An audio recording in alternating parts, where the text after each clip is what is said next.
Assalamualaikum warahmatullahi wabarakatuh. Halo teman-teman semuanya, kembali lagi bersama kami dari kelompok 3. Di sini pada kesempatan kali ini, kami ingin mempresentasikan mengenai chapter 6 yang termasuk ke dalam bab 5, yaitu berjudul Accounting and the Time Value of Money, dalam rangka memenuhi tugas mata kuliah akuntansi menengah 1 yang diampu oleh Ibu Dr. Tantina Haryati dan juga Ibu Meilina Rahma Salisa. Nah, sebelum kita lanjut ke materi, alangkah baiknya kami memperkenalkan diri terlebih dahulu. Yang pertama ada Muhammad Agung Budianto dengan MPM akhir 130. Yang kedua ada Marsya Widya Rahmadani dengan MPM akhir 227. Yang ketiga ada Dwi Sarifana Rahila dengan MPM akhir 229. Yang keempat ada Ria Ananda Putri dengan MPM akhir 242. Yang kelima ada Alifa Zahra Karunianya dengan MPM akhir 246. Yang keenam ada Rizky Widodo dengan MPM akhir 284. Dan yang ketujuh ada Ahmad Afan Aris Setiawan dengan MPM akhir 292. Nah, selanjutnya ada Future Value Ordinary Annuity atau bisa disebut juga dengan nilai masa depan anuitas biasa, yaitu nilai total dari serangkaian pembayaran periodik yang sama besar yang dilakukan pada akhir setiap periode, dihitung pada tanggal di masa mendatang, termasuk bunga majemuk. Nah, di sini ada rumus mencari FA ordinary, yaitu P dikali 1 ditambah I akar N dikurang 1 dibagi I, yaitu dimana P-nya itu pembayaran anuitas yang dilakukan di akhir periode, I-nya itu tingkat bunga per periode, sedangkan N-nya jumlah total periode. Nah, jadi kalau misalnya mencari I itu, jika terdapat lebih dari satu perhitungan bunga bajemuk per tahun, bagilah suku bunga dengan jumlah perhitungan bunga bajemuk per tahun untuk mendapatkan nilai I. Sedangkan untuk mencari nilai N-nya, yaitu kalikan jumlah tahun dengan jumlah perhitungan bunga bajemuk per tahun untuk mendapatkan nilai N-nya. Nah, selanjutnya ada Future Value Annuity Due, yaitu atau bisa disebut juga dengan nilai masa depan anuitas jatuh tempo, itu dimana menghitung total dari nilai serangkaian pembayaran yang dilakukan di awal setiap periode. Nah, kan tadi kan yang masa depan ordinary itu kan di akhir periode. Kalau future value annuity due itu di awal periode yang diakumulasikan hingga tanggal di masa yang mendatang. Nah, di sini ada rumus dari future value annuity due, di mana P dikali 1 ditambah R pangkat N dikurang 1 dibagi R dikali 1 ditambah R, yang dimana P itu jumlah pembayaran per periode, sedangkan R suku bunga per periode, N jumlah total periode. Yang pertama, kita akan membahas tentang application of time value concept. Pada pelaporan keuangan, itu memakai ukuran berbeda tergantung pada setiap situasinya. Nah, menurut IASB, penggunaan nilai wajar itu semakin meningkat. Namun, karena tidak semua aset dan liabilitas itu memiliki informasi harga pasar, nilainya diestimasi dari arus kas masa depan yang didiskontokan. Nah, itu menggunakan teknik nilai kini, present value, yang dipakai untuk mengubah arus kas yang diharapkan menjadi estimasi nilai wajar. Selanjutnya, present value based accounting measurements. Yang pertama ini ada notes, menilai piutang dan utang jangka panjang tanpa bunga atau bunga di bawah pasar. Lalu yang kedua ada leases, yaitu mengukur aset dan kewajiban sewa dari pembayaran sewa yang didiskontokan. Yang ketiga ada pensions and other post retirement benefits, yaitu mengukur biaya jasa dan kewajiban imbalan pensiun dengan diskonto arus kas. Lalu yang keempat ada non-current asset, yaitu menilai investasi atau aset jangka panjang serta penurunan nilainya dengan diskonto arus kas masa depan. Lalu yang kelima ada share based compensation, yaitu menentukan nilai wajar jasa karyawan dari program opsi saham. Lalu yang keenam ada business combination, yaitu menilai aset dan kewajiban yang diperoleh dalam akuisisi. Lalu yang ketujuh ada disclosure, yaitu mengukur nilai arus kas masa depan untuk pengungkapan tambahan. Dan yang terakhir environmental liabilities, menentukan nilai kewajiban masa depan terkait pemulihan atau penutupan aset. Nah, kemudian di sini ada the nature of interest atau sifat dari bunga. Sifat dari bunga itu yaitu pembayaran untuk penggunaan uang, yaitu kelebihan uang tunai yang diterima atau dibayarkan kembali di atas jumlah yang dipinjamkan atau dipinjam atau pokok. Nah, bagaimana sih tingkat bunga itu ditentukan? Yaitu dari tingkat risiko kredit atau risiko gagal bayar. Nah, kemudian ada variabel dalam perhitungan bunga. Yang pertama ada pokok pinjaman, yaitu jumlah yang dipinjamkan atau diinvestasikan. Kemudian yang kedua ada suku bunga, yaitu persentase dari pokok pinjaman yang belum dibayar. Kemudian yang ketiga ada waktu, yaitu jumlah tahun atau bagaimana pecahan tahun di mana pokok pinjaman tersebut itu belum dibayar. Kemudian di sini ada simple interest atau bunga sederhana. Nah, untuk menghitung bunga sederhana ini berdasarkan hanya pada jumlah pokok. Nah, ini pengambilan atau pertumbuhan pokok itu untuk satu periode waktu.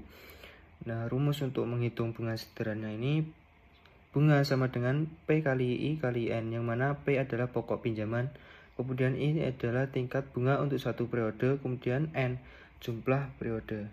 Nah, kemudian di sini ada contoh ilustrasi, yaitu perusahaan Browser Elektronik meminjam $10.000 selama 3 tahun dengan tingkat bunga sederhana 8% per tahun. Nah, hitung total bunga yang harus dibayarkan selama 3 tahun. Nah, untuk hitungnya yaitu rumusnya bunga sama dengan P kali I kali N, yang mana P nominalnya yaitu 10.000, kemudian dikali 8 yaitu dari tingkat bunga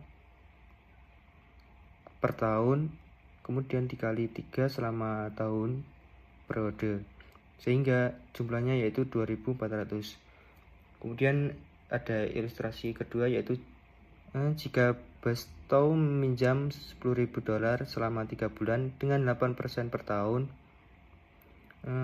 bunganya dihitung sebagai, yaitu sama dengan rumus tadi, bunga sama dengan P kali I kali N, yaitu P nya yaitu sebesar 10.000, kemudian I nya yaitu 8, kemudian dikali dengan yaitu jumlah periodenya yaitu 3 bulan dibagi 12, kemudian sehingga hasilnya yaitu 200. Nah, selanjutnya di sini ada compound interest atau bunga majmuk, yaitu untuk menghitung bunga majmuk ini yaitu dari atas pokok dan atas bunga yang telah diperoleh yang belum dibayarkan atau ditarik.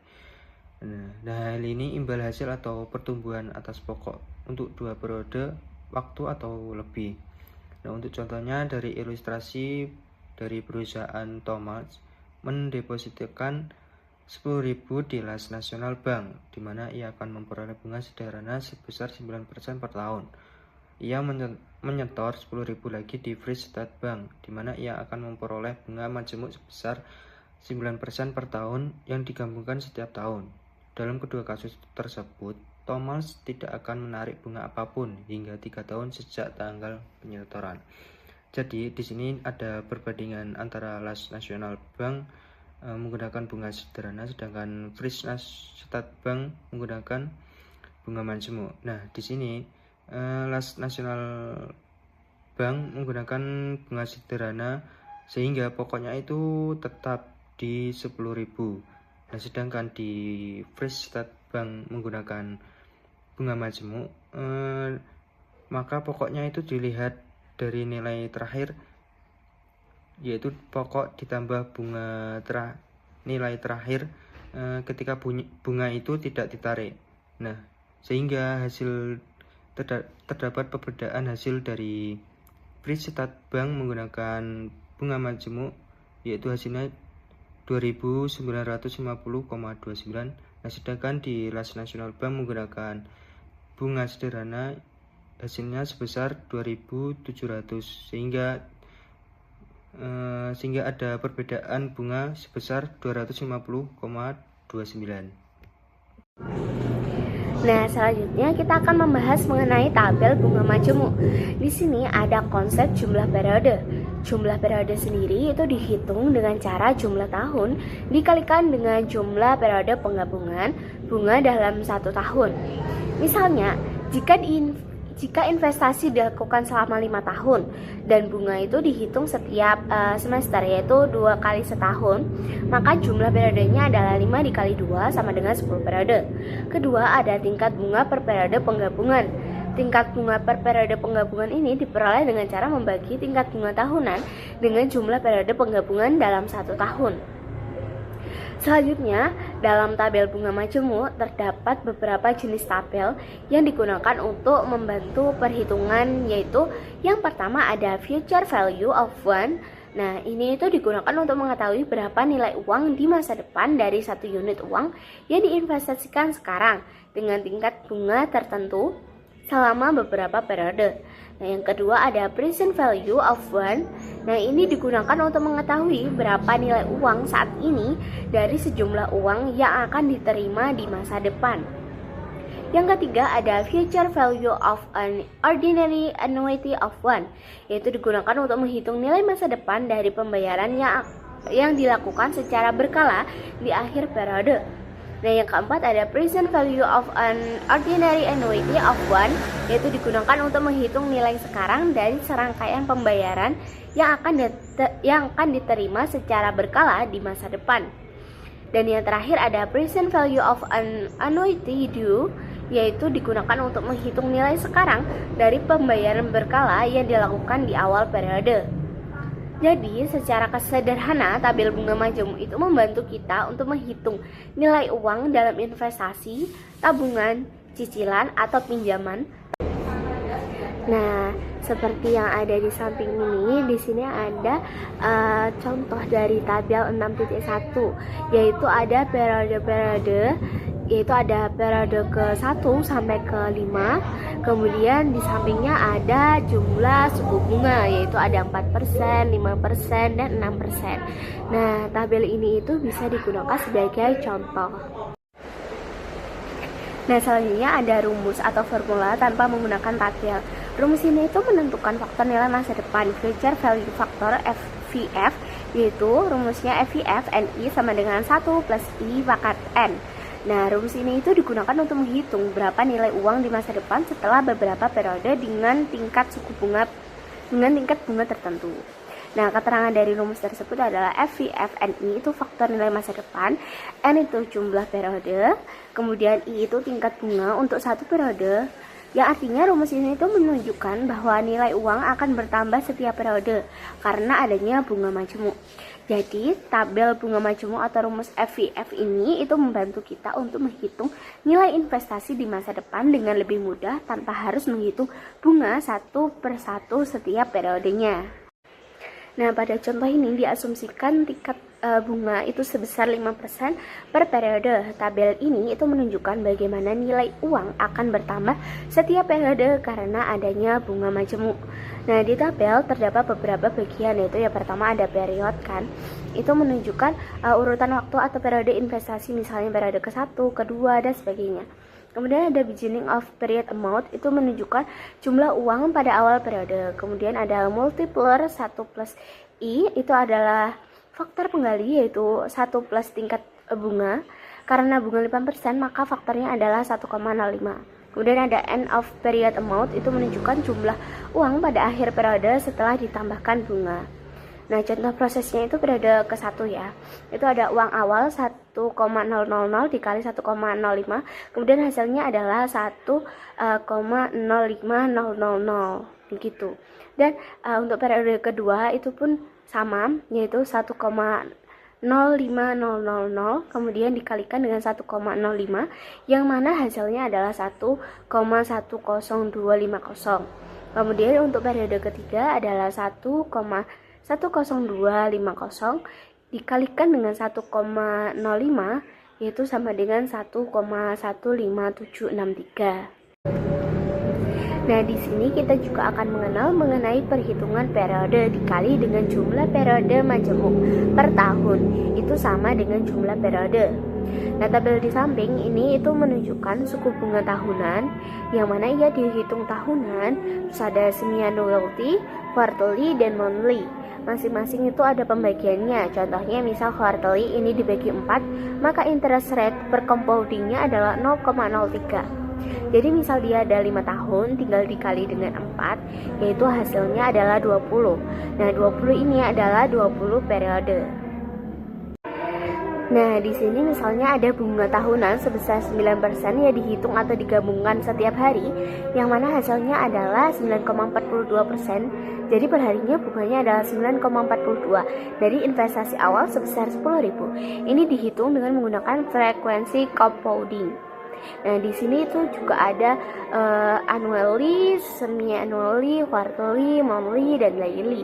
Nah, jika dilihat di deretan 9% itu di bagian daily karena dia dihitung setiap hari, maka bunganya itu ada 9,42%.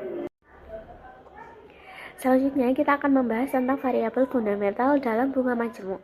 Nah, variabel ini itu sangat penting karena digunakan untuk menghitung nilai uang dalam konsep time value of money, ya, atau nilai waktu uang.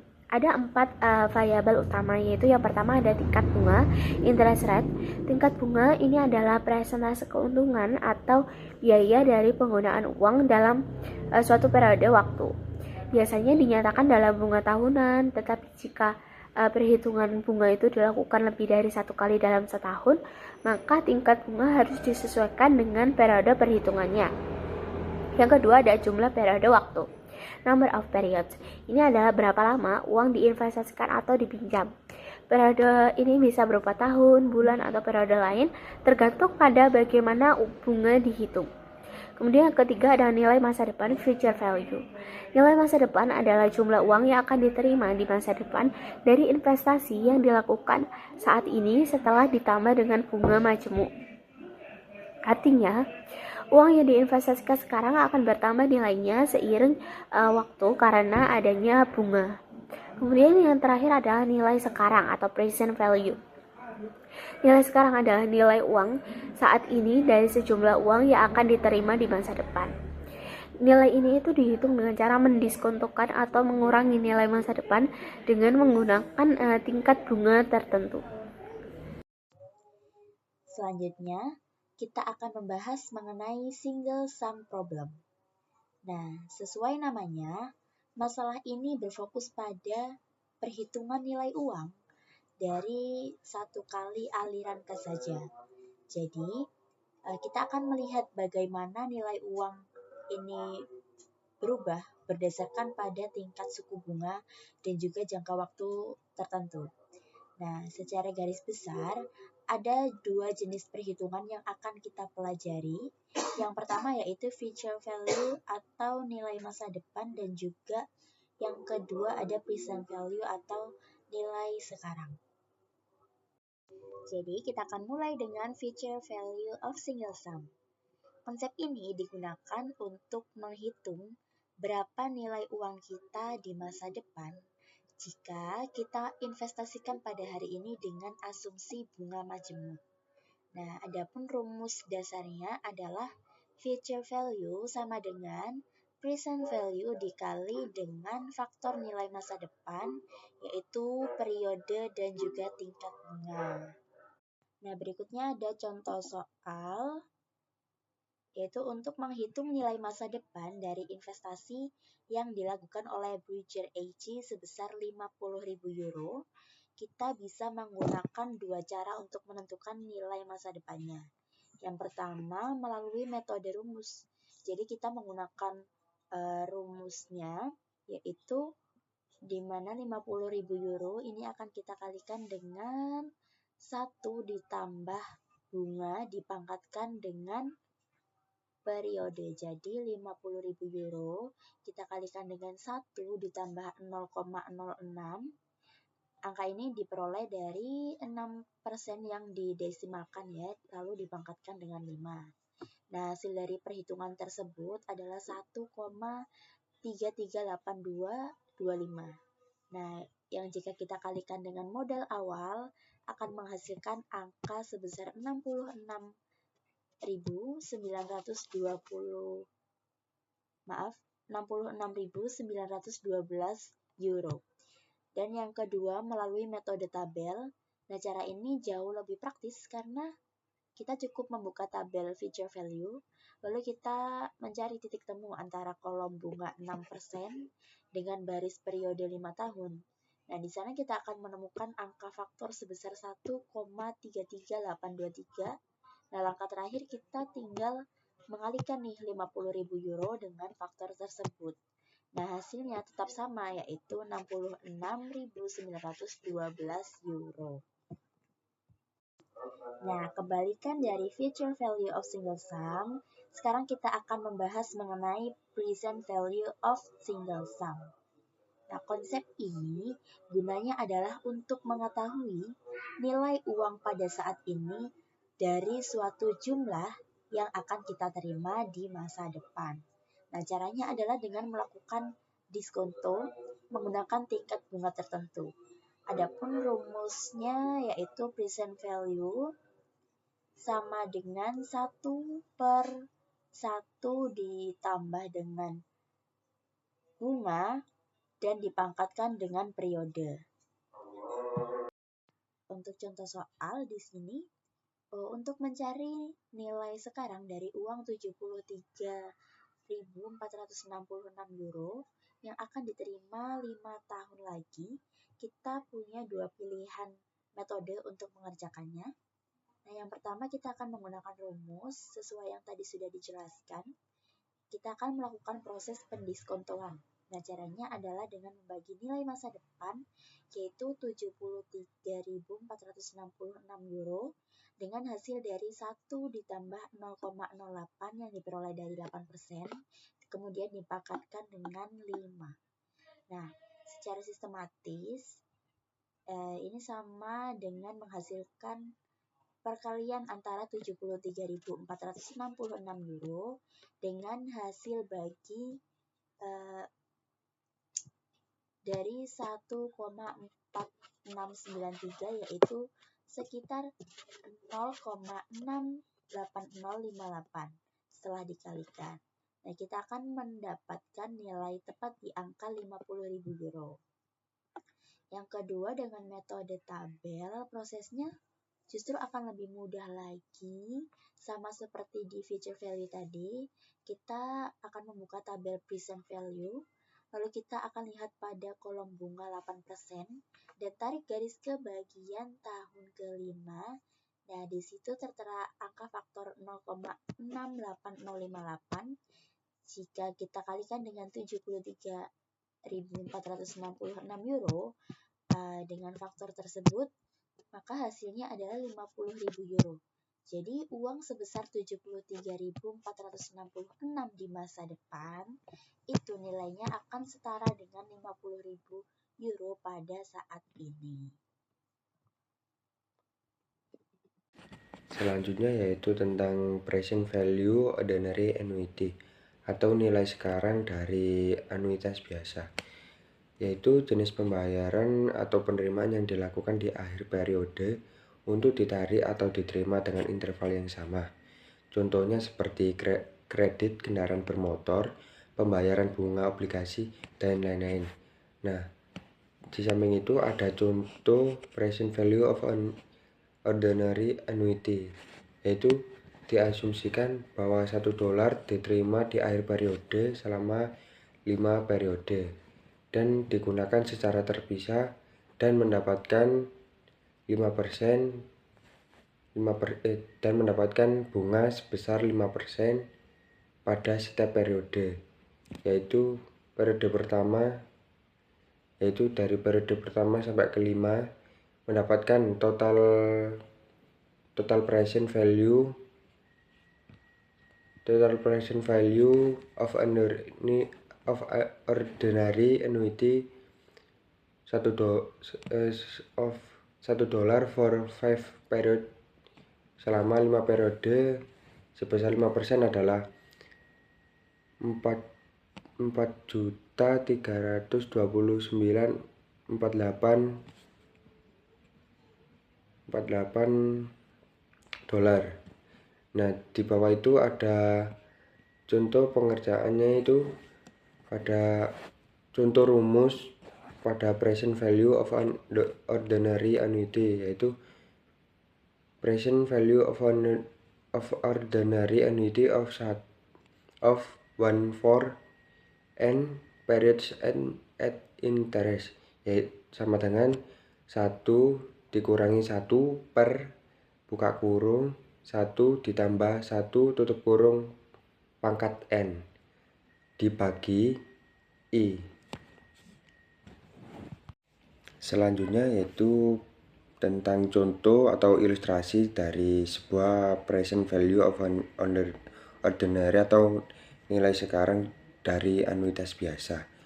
Nah, ilustrasinya itu Jamie Yunes memenangkan $2 juta tiket lotre dan dibayar di akhir periode sebesar $100 pada 20 periode.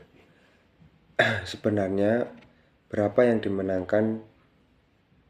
dimenangkan Jamie Yunes dengan diasumsikan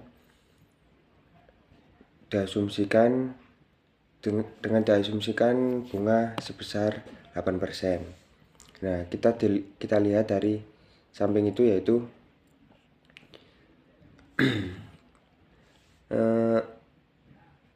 nah, itu bunganya itu sebesar 8% dan sebesar 8% selama 20 periode. Nah, kita lihat dari 8%-nya yaitu sebesar 9,81,815. Nah, yaitu di bawahnya itu resifnya itu sebesar $100 dikali faktor dari 8% tersebut selama 20 periode sebesar 9,81815. Nah, hasilnya yaitu dari present value sebesar 981,815.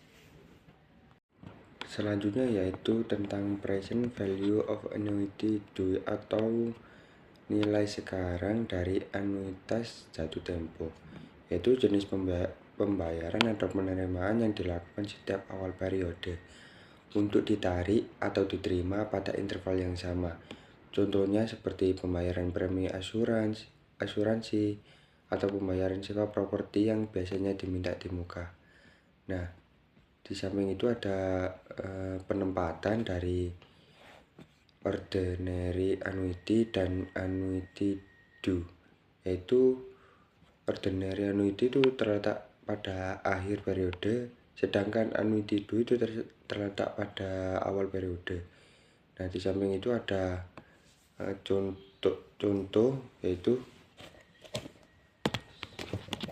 Space Odyssey menyewa alat komunikasi selama 4 tahun dengan pembayaran sewanya per tahun sebesar $4,8 miliar. Dilakukan setiap awal tahun. Jika tingkat bunga tahunnya relevan 5%, nilai sekarang dan kewajiban sewanya berapa? Yaitu yang pertama present value of an ordinary annuity of 1/4 periode at 5% pada tabel 6.4, yaitu 3,54595. Yang kedua faktor 1 plus 0,05 tutup kurung, yaitu yang tadi 3,54595 dikali 1,05 yaitu jadi 3,72325 yaitu pada present value on annuity due of 1 for 4 periode at 5%. Nah, tersebut periode deposit atau rentnya itu $4,809 yaitu dari 4,89 itu dikali dengan 3,72325 yaitu present value of payment-nya sebesar $17,871,609. Selanjutnya yaitu tentang contoh atau ilustrasi dari present value of annuity due atau nilai sekarang dari anuitas jatuh tempo. Nah, ilustrasi yaitu Jamie Yuns memenangkan lotre sebesar $2 juta dan dibayar pada akhir periode selama 20 periode sebesar $100 dan total kemenangan dari Jamie Yuns dengan diasumsikan dengan bunga sebesar 8% adalah, nah ini adalah contoh tabelnya, yaitu kita lihat dari 8%. Nah, 8%-nya itu dari bunga dan N itu dari jumlah periode. Nah, maka dari itu 8% selama 20 periode menghasilkan 10,60360. Nah, bahwa diasumsikan resifnya sebesar $100 dikali faktornya yaitu 10,60360. Nah, total present value dari annuity due itu yaitu 1.060,360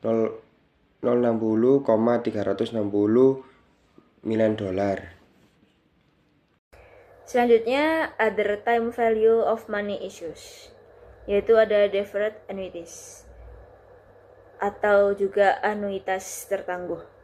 Adalah anuitas yang pembayarannya itu dimulai setelah beberapa periode. Selama masa penundaan tidak ada pembayaran. Pada anuitas biasa, pembayaran pertama terjadi di akhir periode setelah penundaan.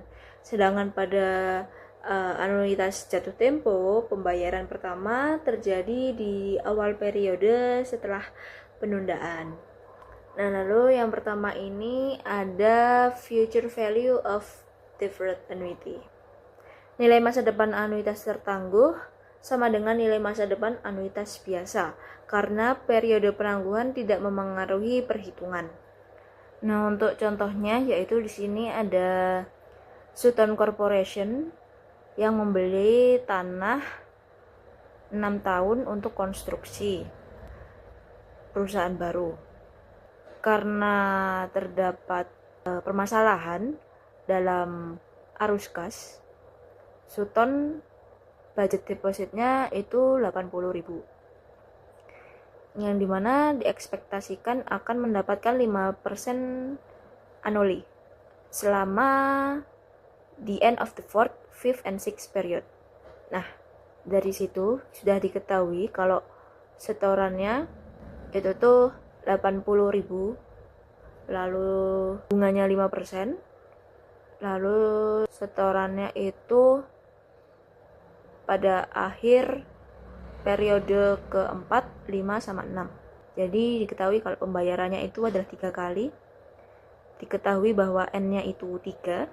Lalu future value-nya yaitu pada akhir periode ke-6. Lalu di sini langsung saja menggunakan rumus future value ordinary annuity yang dimana dimasukkan pada tabelnya, yaitu R-nya yaitu 80.000, N-nya adalah 3 dan I-nya adalah 5%, sehingga didapatkan 80.000 dikali dengan 3,5% tersebut menghasilkan nominal akhirnya yaitu 252.200. Lalu yang kedua yaitu ada present value of deferred annuities, yaitu anuitas yang ditangguhkan dihitung dengan memperhatikan bunga yang muncul selama masa penundaan pembayaran. Selanjutnya contohnya, di sini diketahui kalau Bob Boyd itu lagi develop sama copyright tutorial software untuk siswa Advanced Accounting. Dia setuju untuk menjual copyrightnya ke kampus Microsystem untuk 6 annual payments, 5.000 sejumlah $5.000. Paymentnya ini akan dimulai 5 tahun, selama 5 tahun dari sekarang, dengan interest rate-nya 8%. What is the present value of the sixth payment? Oke, jadi di sini udah diketahui kalau R-nya itu adalah 5.000 selama 6 kali. 6 kali berturut-turut. Lalu pembayarannya itu dimulai pada tahun ke-5. Dan masa penundaannya di sini terlihat adalah 4 tahun dari tahun berjalan.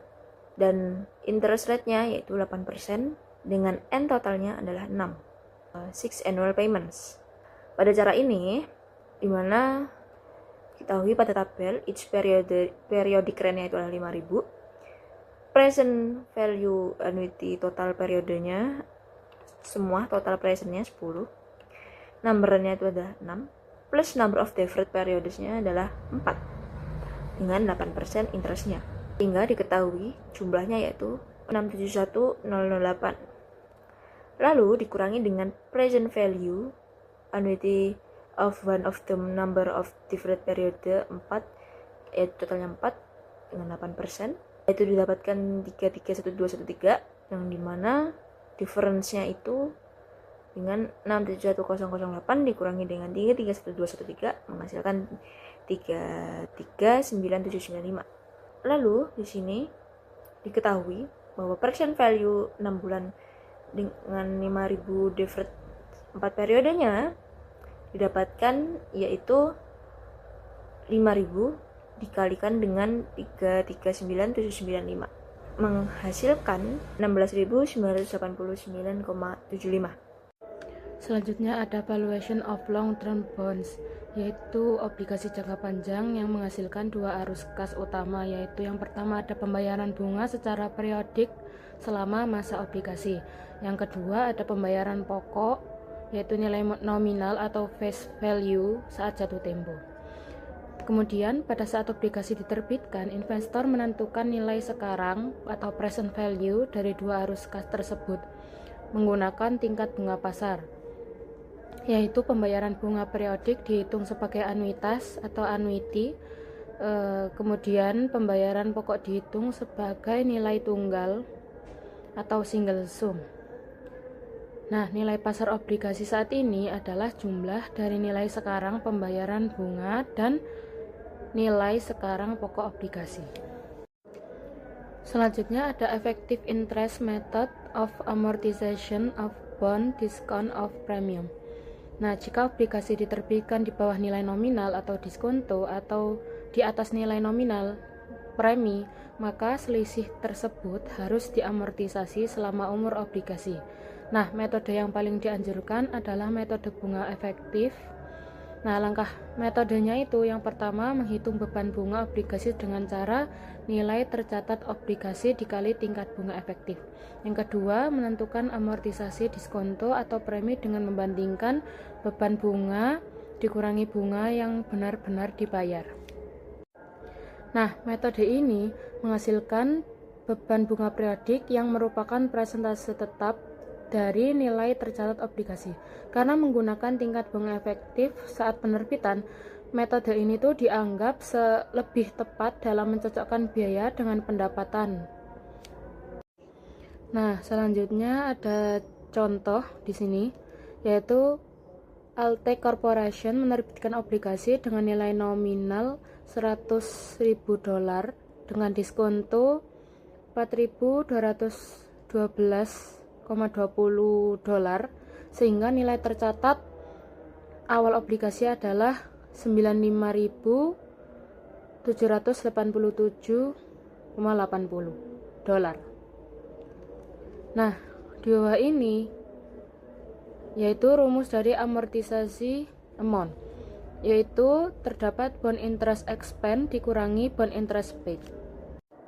Nah, selanjutnya terdapat present value measurement, yaitu dalam akuntansi modern IFRS 13 memperkenalkan pendekatan arus kas yang diharapkan atau expect cash flow approach. Nah, pendekatan ini menggunakan berbagai kemungkinan arus kas dan memperhitungkan probabilitas dari setiap kemungkinan. Contohnya, 30% kemungkinan arus kas sama dengan 100 dolar. 50% kemungkinan arus kas sama dengan 200 dolar. 20% kemungkinan arus kas sama dengan 300 dolar. Nah, contoh arus kas yang diharapkan yaitu 100 dikali 0,3 ditambah 200 dikali 0,3, 0,5 ditambah 300 dikali 0,2 sama dengan 190 dolar. Nah, jadi expect cash flow-nya itu 190 dolar. Nah, pendekatan tradisional itu biasanya hanya menggunakan nilai yang paling mungkin terjadi, yaitu 200 dolar. Nah, tetapi untuk metode expect cash flow dianggap lebih akurat karena mempertimbangkan probabilitas. Selanjutnya ada choosing an appropriate interest rate, yaitu tingkat bunga yang digunakan untuk mendiskontokan arus kas terdiri dari 3 komponen. Yang pertama ada tingkat bunga murni atau pure rate of interest, yaitu sekitar 2% sampai 4%. Nah, tingkat bunga jika tidak ada risiko gagal bayar dan tidak ada inflasi. Yang kedua, tingkat inflasi yang diharapkan atau expect inflation rate, yaitu pemberi pinjaman menaikkan bunga untuk mengimbangi penurunan daya beli uang akibat inflasi. Yang ketiga, ada tingkat risiko kredit atau credit risk rate, yaitu sekitar 0% sampai 5%, risiko bahwa meminjam tidak mampu membayar kembali utang. Yang pertama, pemerintah biasanya memiliki risiko rendah, perusahaan memiliki risiko yang berbeda tergantung kondisi keuangan.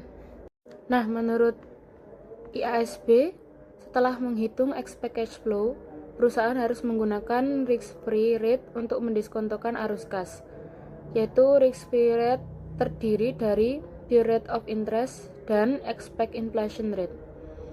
Kemudian terdapat example of expect cash flow, yaitu contoh kasusnya perusahaan Junos Appliance Outlet memberikan garansi 2 tahun pada produk pengering pakaian pada tahun 2022. Nah, penjualan pengeringnya itu sekitar 250.000 dolar. Kemudian perusahaan bekerja sama dengan Lorenzo Repair untuk layanan garansi. Nah, karena tidak ada pasar aktif untuk kontrak garansi, perusahaan menggunakan teknik expect cash flow untuk menentukan beban garansi yang harus dicatat dan liabilitas garansi pada laporan posisi keuangan. Nah, perhitungan ini didasarkan pada perkiraan arus kas keluar berdasarkan pengalaman garansi sebelumnya. Nah, mungkin itu saja yang dapat kami sampaikan pada pertemuan kali ini. Apabila ada salahnya, kami mohon maaf. Sekian, wassalamualaikum warahmatullahi wabarakatuh.